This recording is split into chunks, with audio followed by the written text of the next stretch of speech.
in. Welcome. I'm E.G. Marshall. Welcome to a world where fears and suspense are the order. In cities and towns of North Africa, it's a common sight to see an old man sitting in the public square, surrounded by an admiring crowd who squat on their haunches as they listen to an age-old tale of courage, of romance, but above all, of mystery. Like that old man, the public teller of tales, I have a story for you. A story that takes place in our own country, which deals in matters that defy explanation. Matters which can be explained only from the tomb. What are you doing, Hugh? What are you shooting at? Don't ask questions. Just fire while I reload. Fire? At what? Straight ahead of you, where the grave is moving. Hugh, what are we doing? What is it? You saw it this time, didn't you? You saw the movement? The blurry outline of a shape? I saw a movement, but nothing else. Well, where are your eyes, Bill? It was there. You just had a look and you'd have seen it. I think. What the devil are you talking about, Hugh? Seen what? You know. The thing. The damn thing.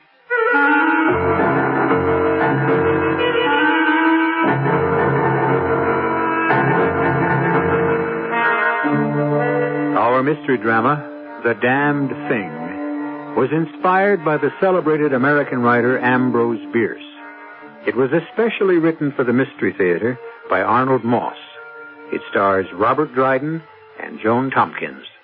It is sponsored in part by Buick Motor Division and Sign-Off, the sinus medicines. I'll be back shortly with Act One.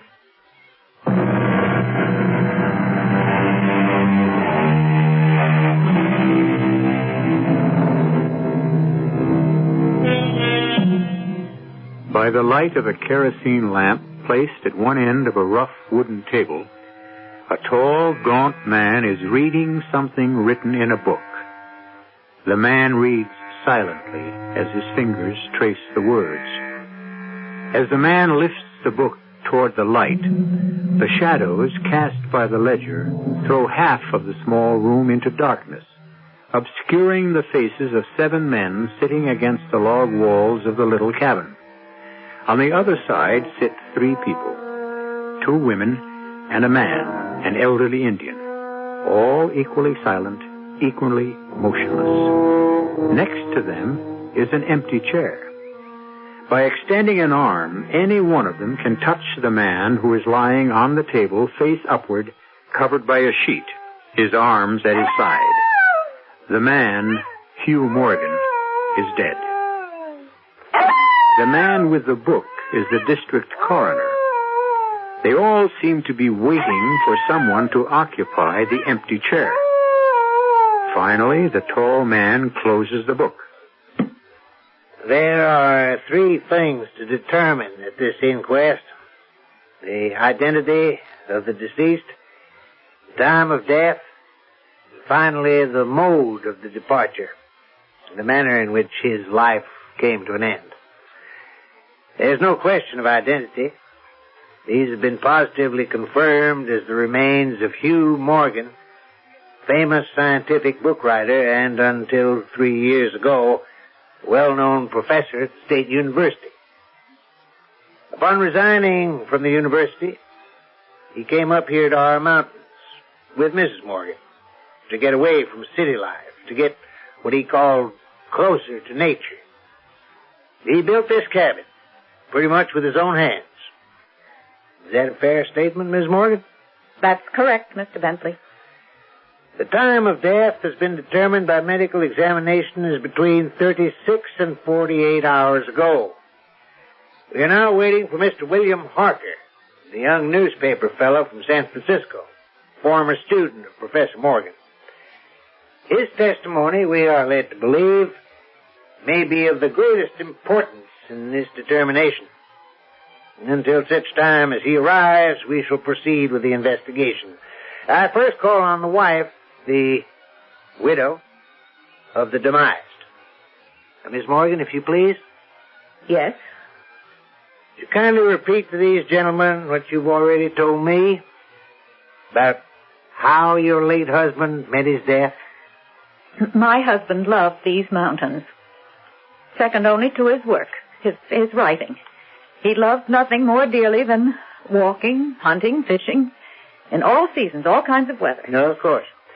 Tell us, please, about the visits of young Mr. Harker. Well, as you've already stated, Mr. Harker is a newspaper man, a former student, a protege of Professor Morgan's. He had visited with us for a few days 5 or 6 weeks ago. You do not like Mr. Harker, do you, Miss Morgan? No, I do not. I have my reasons. Did anything unusual happen during Harker's first visit 5 or 6 weeks ago? Nothing. Except for the dog. The dog? The hunting dog, Sandy. Professor Morgan and Harker went hunting. Sandy was horribly mutilated by some other animal, and he died. I've never seen Harker so upset after all those things happened. And Miss Harker's second visit? 3 days ago. There was something he said he wanted to talk to my husband about. Something that had happened on that first visit. It had to do with money. I was in the kitchen, and I distinctly remember hearing my husband say... But, Bill, a debt is a debt. And $5,000 is a lot of money. I know that, Hugh. And if I can nail this story down, write it so it makes sense, so people will believe it, I'll get that $5,000 as a bonus. And I'll return it to you. Well, I hope so, Bill. It's been almost 4 years, and we need the money. Trust me. Just help me get this story. Well, I don't know what you expect me to do. All we have to do is go back to where Sandy got hurt. Well, it's one thing for a dog. Now, suppose, just suppose... Stop worrying. Well, what makes you think you can write it so that the paper will take it? With your help, I can do it. Get your gun. I've got it. Is it loaded? Of course. All right, let's go. And the two of them left the cabin, both with loaded guns. What time of the day was it, Miss Morgan? It wasn't day. It was night. Night before last. Clear, bitterly cold. It was a sharp night. I remember looking out the window after them. They had been gone no more than 5 minutes when I heard the strangest sound. It's hard to describe to you. And then almost immediately there was a scream. And then 2 shots, one right after the other. And then, Miss Morgan? A few minutes later, young Harker burst into the cabin looking as if he'd seen a ghost. He could hardly speak. When he was able to catch his breath, he said, Mrs. Morgan, he was dead. Killed. Who killed him, Mr. Harker? I don't know. I was right there. And heaven help me, I don't know. And it's your feeling, Miss Morgan, that... My husband was a big man, sir. A strong man. He played football at college, wrestling team, too. The only thing he couldn't do was swim. But he was in perfect health. And Mr. Harker's a very slight young man, no match physically for my husband. Which leads you to believe... To do away with Hugh, Harker needed his gun. In other words, you're convinced that the shots you heard... Had to come from William Harker's hunting rifle. A double-barreled gun. Harker's motive being... To wipe out Hugh and his debt to him at the same time. For the time being, I must ask these gentlemen of the jury to question what you're implying. You see, there is some doubt whether Mr. Harker or anybody else could possibly have shot your husband. Why is that? Because the condition of the body is such that at this time we cannot tell whether or not it contains so much as a single bullet wound. I call now on Miss Viola May Atwater. Miss Atwater? Call me Viola May, like everyone else does. Yes, of course. Now, it's been previously established, Miss Viola May, that you work here in the Morgan household? Worked? And your duties were Keeping the place clean, doing some of the cooking, especially when Mrs. Morgan wasn't feeling just right. Oh, driving to town in the wagon for supplies and... Mm-hmm. Professor Morgan was in love with you, wasn't he? Well, wouldn't exactly call it love. But we did get along. Quite well. I'd like for you to tell us all how well. I'm going to have Hugh's child. That's how well. Thank you, Viola May. Now, you do understand why we're all here, don't you? Well, I think so. This is not a trial. No one is being accused of anything. Yet. We're just trying to find out the truth.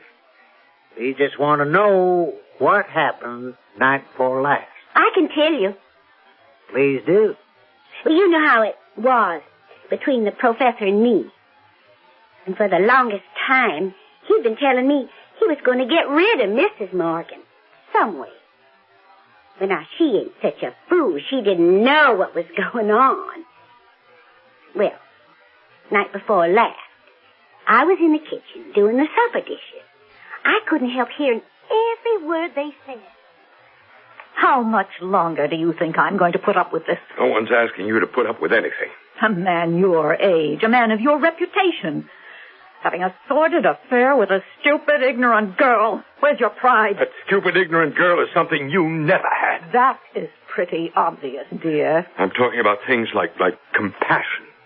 In her own simple way, she has a warmth and a tenderness that you've never shown in all the years of our marriage. She understands you, doesn't she? You poor misunderstood... And there's something else, since you've started. Viola May is going to have my child. I know. I want that child to have my name. I want a divorce. Simple as that. Simple as that. Before I'd let you throw yourself away on a girl like that, and before I'd let you toss me aside like some old worn-out shoe, I'd kill you first. I'm sure you would. Don't push me to where I'd have to prove it. Excuse me, ma'am. The dishes are done. Kitchen's in order. Is there anything else you'd like me to do before I turn in for the night? That'll be all. Thank you. Well, then I'll just say good night. Hugh, I'm going for a walk around the lake. I'll go with you. If you like. After we get back, you can pay a visit to your little friend. And they both went out together. Now, what time of the night would you say it was when they left? Oh, 9:30 maybe. 10 at the latest. What'd you do after they left? Straighten things up a little more. And then? But they wasn't gone very long. Maybe 5 minutes. Not more. When I heard a most peculiar sound, like nothing I'd ever heard before. I can't exactly describe what it was like, and then almost on top of it, there was a scream that went right through me. Go ahead, Viola May. A minute or two later, Mrs. Morgan bust right into the cabin. She couldn't hardly talk. And finally she said, Viola May, Mr. Morgan is dead. Drowned in the lake.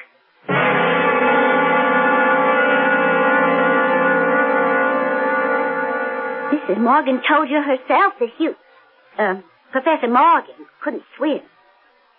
Now, I think you gentlemen can see for yourselves what happened. The first chance she got, she pushed him into the lake at the part where it's real deep.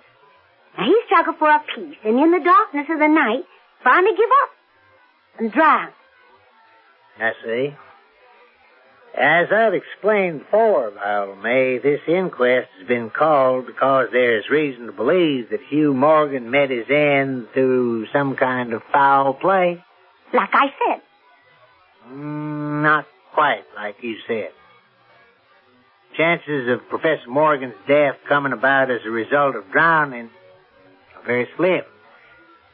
medical examination of the body thus far shows that the lungs seem to be perfectly normal. No water in them. Not a drop.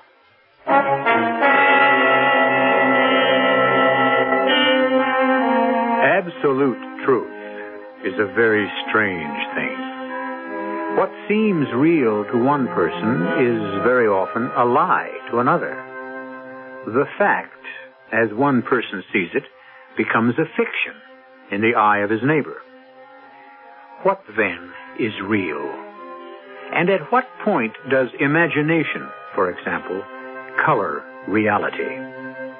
I'll return shortly with Act Two.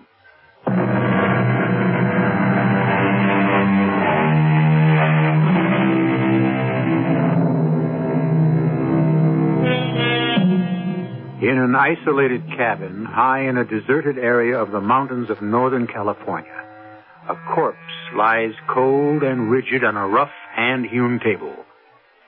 The dead man, science writer Hugh Morgan, has come to an unexplained and unnatural end. The district coroner and his jury await the arrival of a man who may turn out to be the key witness in this death. Two other witnesses, the wife and the mistress of the dead man, have already testified. The coroner turns up the wick of the kerosene lamp, calls on a third witness, the elderly Indian who has been sitting in stony silence, listening. Joe Crowfoot? Yes, sir. Joe, you earn your living as a guide to hunting parties, is that right? Yes, sir. I know every stream, every trail, like the back of my hand. Mm-hmm. Would you please repeat for the benefit of these gentlemen what you already told me? What happened night before last? It was about 9:30. I'd put out the lamps and was just about to call it a day. Hunting party at 5 the next morning. I'd just gone out to the rear of my shack when I heard voices. You said you loved me, Hugh. You said I was the only thing in this whole wide world that mattered to you. That's true, Viola May. Then what's all this talk you've given out to me about how the time ain't right for a divorce? It would kill her. I may not love her, but at the same time, I wouldn't want to do anything to hurt her. Ain't you the considerate one? You think nothing of hurting me. Look out for that snake. Oh. Quick, get back on the path. Oh, that was close. I couldn't see it. Well, how could you? Here, let's sit down on this stump for a minute and, for heaven's sake, keep your voice down. Joe's asleep, and we don't want to wake him. You got a responsibility, Hugh. I'm going to be mother to your child. So you say.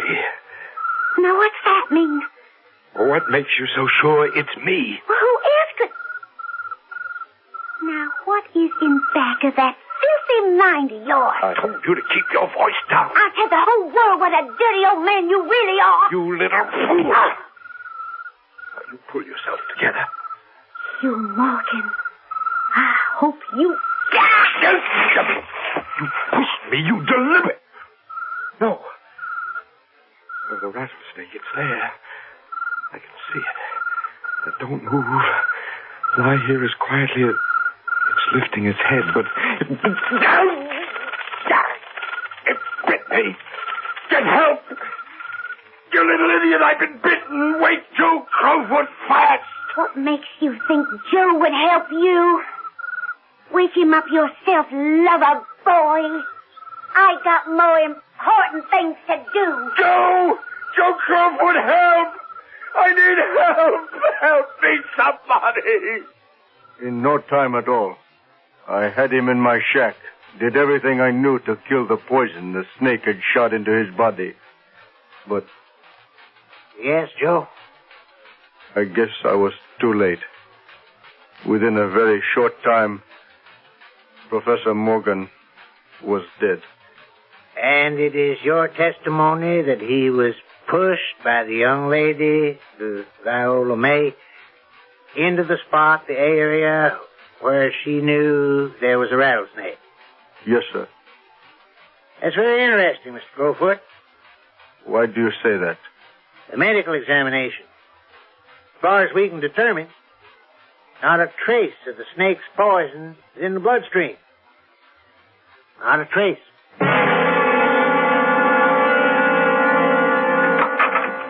Mr. Bentley, I got here as fast as I could. You, young man, are... I'm William Harker of the San Francisco Press. Forgive me if I've held things up. Oh, delighted to see you, Mr. Harker. I left the minute I got your call. This is not the easiest place to get to. I want to finish this business tonight. Well, I think you should know that when I left here early yesterday morning, it was not to evade your summons. No? No, it was to get the story to my paper. The story of Hugh Morgan's death. Now, Mr. Harker, we've heard 3 different versions tonight of how Hugh Morgan met his death. And none of them has yet been substantiated by the facts of the medical examination of the body. Now, have we any reason to expect that the account you posted to your newspaper, Mr. Harker, will be anything like the story you will give here? That's up to you, sir. I've made a carbon copy of what I wrote for my paper. You're welcome to see it. It's incredible. More incredible than pure fiction, but it is the truth. I'll swear to it. All right, we'll resume the inquest. Mr. Harker, would you kindly be seated? Now, you knew the deceased, Hugh Morgan? Yes. How well? He was my professor at the university. It taught me everything I knew about writing. More than that. He was the closest friend I had. And you were with him when he died? I was with him when he died. How'd that happen? You being here, I mean. Well, I came up 3 days ago to shoot and fish. Part of my purpose, however, was to follow up on the story of the dog, Sandy. You see, I had been here 5 weeks earlier. On a purely friendly visit to your old teacher? Well, on that occasion, we went out hunting, as we'd usually done on previous visits. It was still dark. The sun had not yet risen when we left the cabin. Sandy! Sandy! Here, boy! Have you any idea where that silly dog went? Well, he was here a minute ago, Hugh. Funniest thing, he just disappeared. Oh, but he'll be back. In the meantime, we'll have to do without him. Well, now, let's see if we're as good as he is in raising some quail. What's our best ground? Beyond that ridge, I'd say. We'll have to go through the chaparral to get to it. It's pretty level ground, thickly covered with grain. Let's go, Bill. Hold it, Bill. Hold it. Be very quiet. What is it? Just listen. What is that? I think we've startled a deer. Oh, I wish we'd bought a rifle instead of just such. Shh, be very quiet. What are you doing, Hugh? You're not going to fill up a deer with quail shot, are you? Is anything wrong?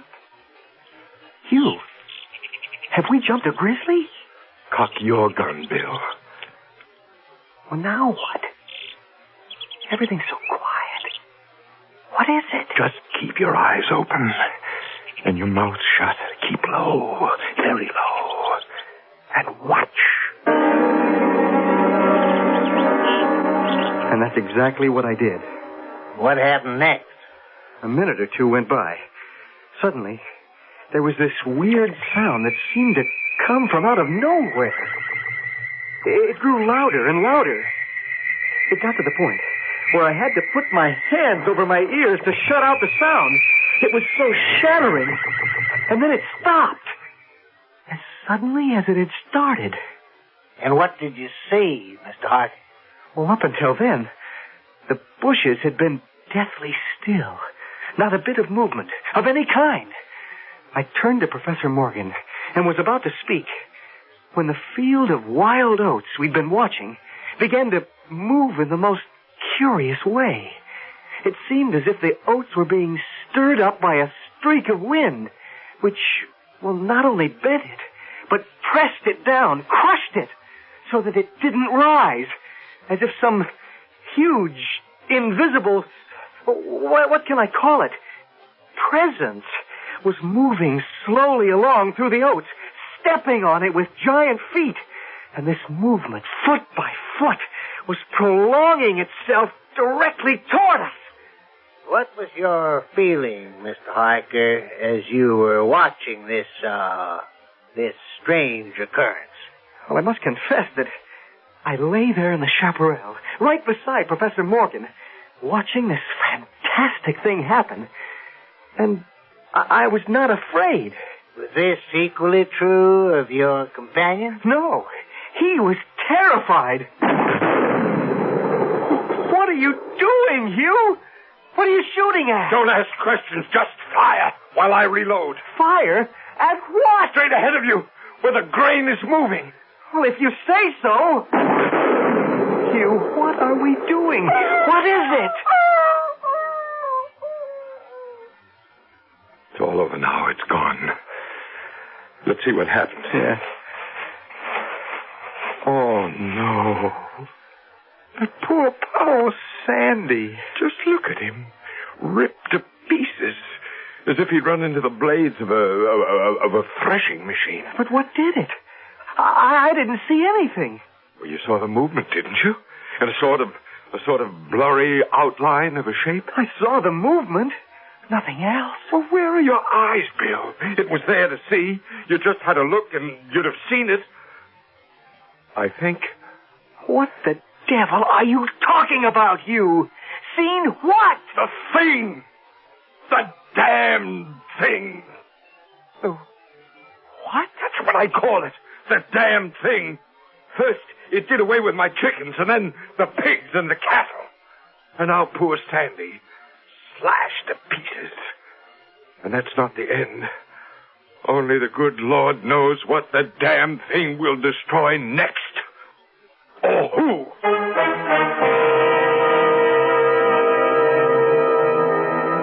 Is it possible that there is a grain of truth in the incredible story Harker has just told?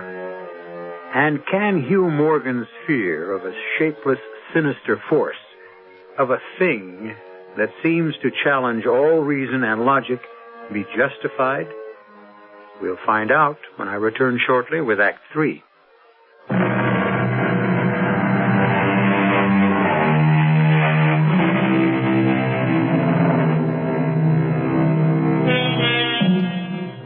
From the blank darkness outside the cabin come the familiar noises of night in the wilderness, the long, nameless note of a distant coyote, and all that mysterious chorus of small sounds that seem always to have been but half heard when they suddenly cease. But none of the company present seems to be aware of anything other than the corpse on the table before them.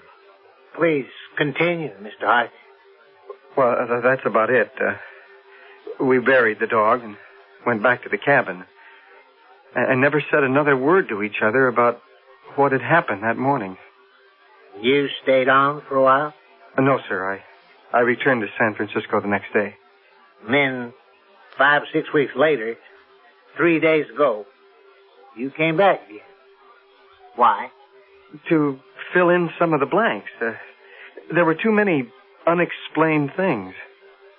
Tell us what happened night before last.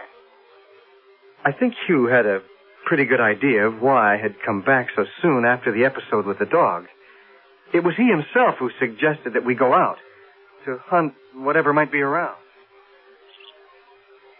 I think our best chances are this way, over this ridge. But Hugh, isn't that the same ridge where Sandy... Of course it is, of course. Now just see that your gun is loaded. It's loaded. Good. Keep your eyes and ears open. We've got a full moon and visibility is real good. Now, if anything... Be very quiet, Bill. Do you hear anything? No. Nothing. But just be careful. Be very careful. It comes up on you out of nowhere. It gives you no warning. Right. Let it have it, Bill, both barrels. And here's mine. I missed it, Bill. I missed it. Run. Run for your life. You, I don't see anything. What's happened? I was thrown violently to the ground by the impact of something unseen in the haze. Something soft and heavy hurled itself against me with great force. Before I could get back to my feet, I heard Morgan crying out in mortal agony. Mingling with his cries were hoarse, savage sounds, like from the throats of mad dogs fighting each other to the death, snarling and growling. This time I was terrified. I struggled to my feet. I looked for Professor Morgan, and may heaven in mercy spare me from another sight like that. Now, easy, Mr. Harker. Not 20 yards away, my friend was down on one knee, his head thrown back at a terrifying angle. His hat was gone. His long hair was in disorder. His whole body was convulsed with violent movements from one side to the other, backward and forward. His right arm... Yes? It was lifted, and it didn't seem to have a hand. At least I could see none. The other arm was completely invisible. Morgan seemed like a wrestler of some kind, determined and yet overcome, beaten by a force of superior weight, greater strength. And all this time, all you saw was Morgan? Yeah. Nothing else? Nobody else? No, just him. And then, not always distinctly. And throughout the whole thing, such sounds of rage and fury as I have never heard in my life, from man or beast. Now, what, if anything, did you do to help your friend? Well, I ran toward him. I had a funny kind of feeling that he was suffering from a fit or from some kind of convulsion. I looked up, and by the light of the moon, I could see, as I had weeks before, the same mysterious movement of the wild oats, retreating, rolling itself back from the place where Hugh lay, toward the edge of the woods. When I got there, I looked down at my friend. He was lying on his back, absolutely still and quiet. He was dead.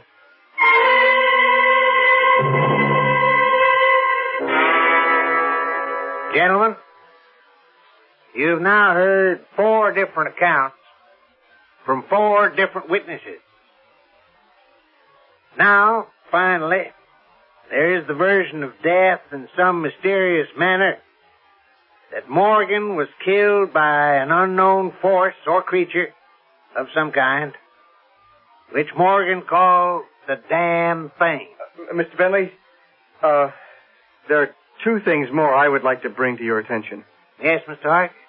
First, that book you placed under the table, I recognize it as Professor Morgan's diary. You seem greatly interested in it. In fact, you were reading it while I was testifying. May I see it? I'm sure it would throw a great deal of light on Morgan's death. The book will cut no figure in this matter, Mr. Harker. All the entries in it were made before Hugh Morgan's death.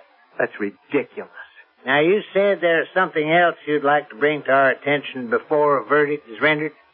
Well, there's one substantial bit of evidence which has not yet been revealed. Yes, Mr. Harker? The body of Morgan. I demand that you uncover the body right now so that we can all see whether or not I was telling the truth. I will be happy to meet with your request, Mr. Harker. Thank you, sir. Gentlemen of the jury, the body of Hugh Morgan. Now, it may be difficult to see details in this light. I read from the medical report, gentlemen. The body of the demised is covered with broad maculations of bluish black caused by extravasated contusions. That's those big black and blue marks here, and here, and over here. The chest and sides appear to have been beaten with some heavy weapon such as a bludgeon. I call your attention to these huge tears in the flesh, where the skin has been ripped into shreds and little strips. Might we know why there's that silk handkerchief passing under the chin and knotted on top of the head? You may indeed. I'll remove it, and I think you'll see why it's there. If it weren't there, the head would almost be separate, detached from the rest of the body. What was once the neck and throat have, as you can see, been chewed away. That satisfy you, Mr. Harker? Thank you very much. Now I will ask the jury to adjourn for its verdict.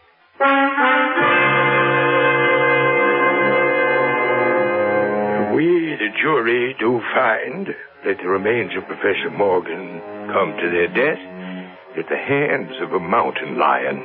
You can't mean that! Just the same, there is some of us thinks that the remains was subject to a simple case of fits.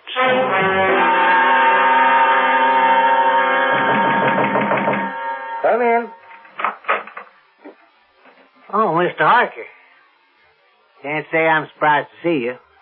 To what does my humble office owe the honor of your visit? I can't accept the verdict your jury gave last night. Unfortunately, there ain't much you can do about it. I think there is, sir. I can establish the truth about Hugh Morgan's death. And how exactly do you propose to do that, Mr. Harker? Take a look at this. What is it? A reel of tape and a recording machine. Months ago, I asked Hugh to make a day-by-day recording of whatever he saw, whatever he experienced in connection with this phenomenon. Would you like to hear it, Mr. Coroner? Yes. Yes, of course. This might just possibly make you change your mind. Listen carefully. And Sandy kept running in a kind of half circle, keeping his head turned always toward the center. You recognize that as Professor Morgan's voice? Yes, He kept barking furiously. At last he ran away into the brush as fast as he could go. At first I thought maybe he'd gone mad. And then the thought occurred to me, can a dog see with his nose? Can a dog think with his nose? Do odors impress on the brain the image of the thing that gave off the odor? The next entry is a few weeks later. May 27th. It's been here again. I find evidence of its presence every day. In the morning, fresh giant footprints were there as before. I find it impossible to sleep. This is terrible and terrifying. If this is real, I shall go mad. And if it isn't real, then I'm mad already. It's like I said. June 3rd.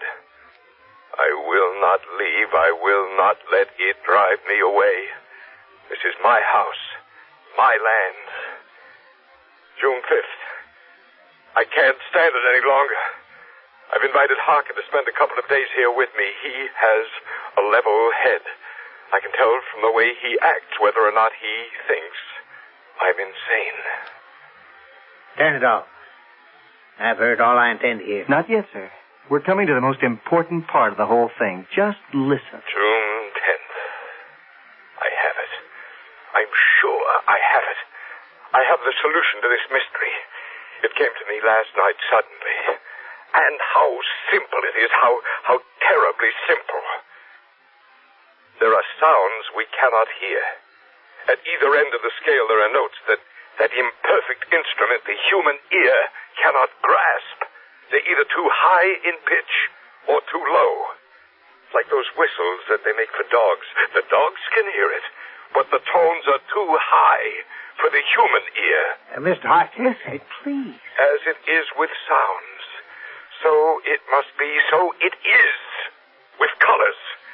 Things that are visible to the eye, things that are not visible are all of them ruled by the same phenomena that govern sounds. At one end of the solar spectrum, there are infrared waves and ultraviolet waves at the other. None of them are visible to the human eye. The eye can only see a few octaves of this huge band of colors, the band between the infrared and the ultraviolet. Now I know that I am not mad. There are colors that we cannot see. And heaven help me, the damned thing is of such a color. Well? Yes? That's what killed Morgan. I was there. I saw it happen. Mr. Harker, you play this tape for anybody, and they'll swear that Professor Morgan was as crazy as a loon. I don't think you'd want that, would you? What are you going to do? Now, please have that reel tape. Now, I love the truth as well as the next fella. The world needs the truth. But there are times when the world has an even greater need for what is not true. For the untruth that may offer something like consolation, compassion, or hope. And so, Mr. Harker, with your permission, I think destroying this tape is the best thing we could possibly do.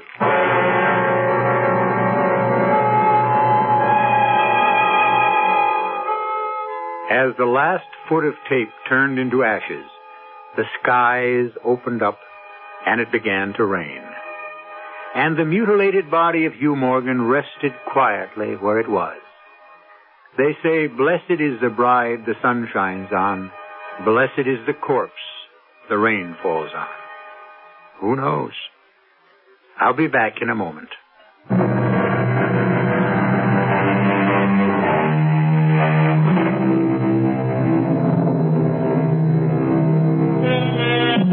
An interesting footnote on Ambrose Bierce, the American writer on whose story, The Damned Thing, our tale was based.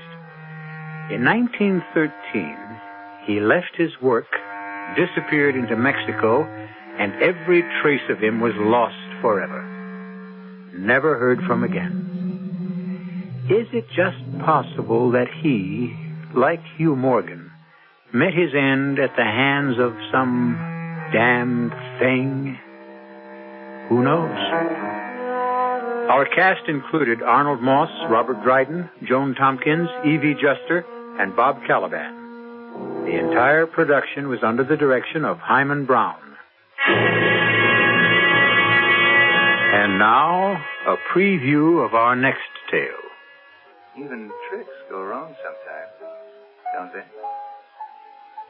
Yeah, they do. Did anything like that ever happen to your husband? Well, yeah, once. He couldn't open the lock on his handcuffs. See, he had a key hidden in the cuff of his trousers, but it slipped out of his hand and fell between the cracks of the floorboard. He wasn't hurt or anything. It was just a wicker basket escape on stage. I see. But if anything like that happened now, I mean, at the bottom of a lake. Well, that would be terrible. It'd be awful. Yeah. It would be really tragic. I don't want to think about any such thing. I just don't want to think about it. No, of course not, Wanda. At least we won't think about it tonight. Radio Mystery Theater was sponsored in part by Anheuser-Busch Incorporated, brewers of Budweiser. This is E.G. Marshall inviting you to return to our Mystery Theater for another adventure in the macabre. Until next time, pleasant dreams.